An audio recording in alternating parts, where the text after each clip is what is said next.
एकतर उमेदवार म्हणून एक मतदार म्हणून सुद्धा स्वतः आणि एक जबाबदार नागरिक म्हणून जे आपण लोकशाहीची तत्त्व सगळी पाळतो, तर आज आपण म्हणताय त्याप्रमाणे काउंट अजून सुरू आहे, आघाडी आहे आणि हे सगळं जे आपण बघतोय. पण महाराष्ट्रामध्ये एवढं नक्की आणि देशामध्ये सुद्धा की जे सांगितलं जात होतं, जे एक दाखवण्याचा प्रयत्न केला जात होता, तशा प्रकारचं नक्कीच वातावरण नव्हतं. लोक या देशातील नागरिक यांनी सुजाणपणे एका महत्त्वाच्या गोष्टीकडे, महत्त्वाच्या विषयांकडे, ज्या गोष्टींची त्यांना जाणीव होती की खरोखर लोकशाही ही नांदली पाहिजे, लोकशाही सशक्त राहिली पाहिजे, त्या प्रकारचं मतदान झालेलं दिसतंय. अजूनही ट्रेंड्स सुरू आहेत, अजून आपण या निष्कर्षाला किंवा याला येऊ शकत नाही.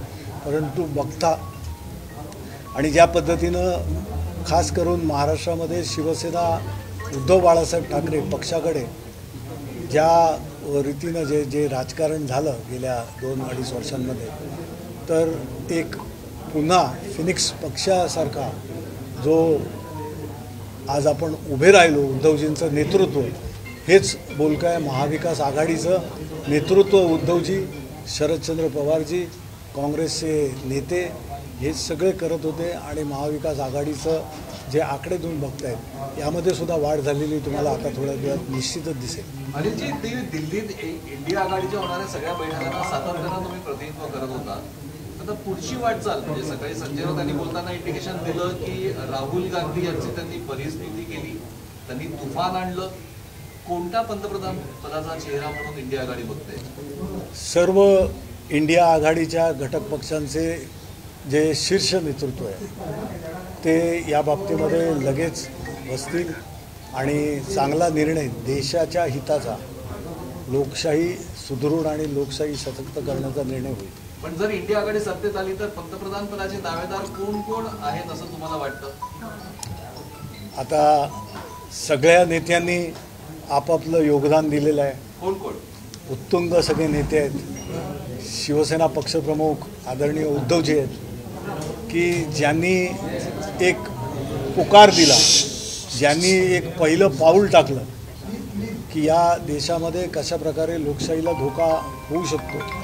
आणि त्याच्या बरोबरीनं हे सर्व इंडिया आघाडीतील घटक पक्ष त्याच हिमतीनं, त्याच मजबूतीनं सगळे उभे राहिले. काँग्रेस असेल, राष्ट्रवादी काँग्रेस, शरद पवारजी असतील आणि सगळ्या महाराष्ट्रामध्ये या काही घडामोडी झाल्या ज्या नागरिकांना, लोकांना पसंत नव्हत्या, त्या पार्श्वभूमीवर आज हे उभं राहणं आणि मजबूतीनं आज माझ्याबरोबर इथे सुषमाताई आहेत. अगदी कशा रीतीने रणरागिणी काय असते हे संपूर्ण महाराष्ट्राने, देशाने पाहिलं आहे. आणि सेल्फलेस काम म्हणजे की एक आपलं जिद्द की ही लोकशाही खऱ्या अर्थानं नांदली पाहिजे, जे बरं आहे तेच राहिलं पाहिजे, good should score over evil हे जे म्हणतात त्या प्रकारचं आज सुषमाताईंनी आणि इतर सर्व आमच्या नेत्यांनी जे काय काम केलं याचं हे चित्र तुम्हाला दिसतं. संजय राऊत यांनी सकाळी राहुल गांधी यांचं बरंच कौतुक केलं. उद्धव ठाकरे यांच्या नेतृत्व गुणांचं खऱ्या अर्थाने तुम्ही आता अगदी योग्य विश्लेषण केलं. पंतप्रधान पदाचे दावेदार म्हणून उद्धव ठाकरे असावेत असं तुम्हाला वाटतंय? अर्थात माझ्या पक्षाचे नेते आज महाराष्ट्र आणि देश ज्या एका विशिष्ट व्ह्यूने त्यांना बघतोय की आज असं नेतृत्व मिळणं हे खरोखर या भारताच्या लोकशाहीला, जे आपण लोकशाहीची जननी म्हणून आपण म्हणतो, तर त्या भारताच्या लोकशाहीला नक्कीच उद्धवजींचं नेतृत्व हे साधेच असेल. आपला बराच धक्का बसलाय, आपची बरीच जोरदार पिछेहाट झाली आहे, पण शिवसेना उद्धव बाळासाहेब ठाकरे पक्षानं पुन्हा एकदा कमान हातात घेतली आहे असं चित्र दिसतंय. काय प्रतिक्रिया? अर्थात ही तर आता सुरुवात आहे, याच्या नंतरची भरारी किंवा याच्या नंतरचं हे. कारण शिवसैनिक हा कुठे हल्ला नाही. शिवसैनिक हा पाय रोवून उभा आहे मुंबई, महाराष्ट्रामध्ये.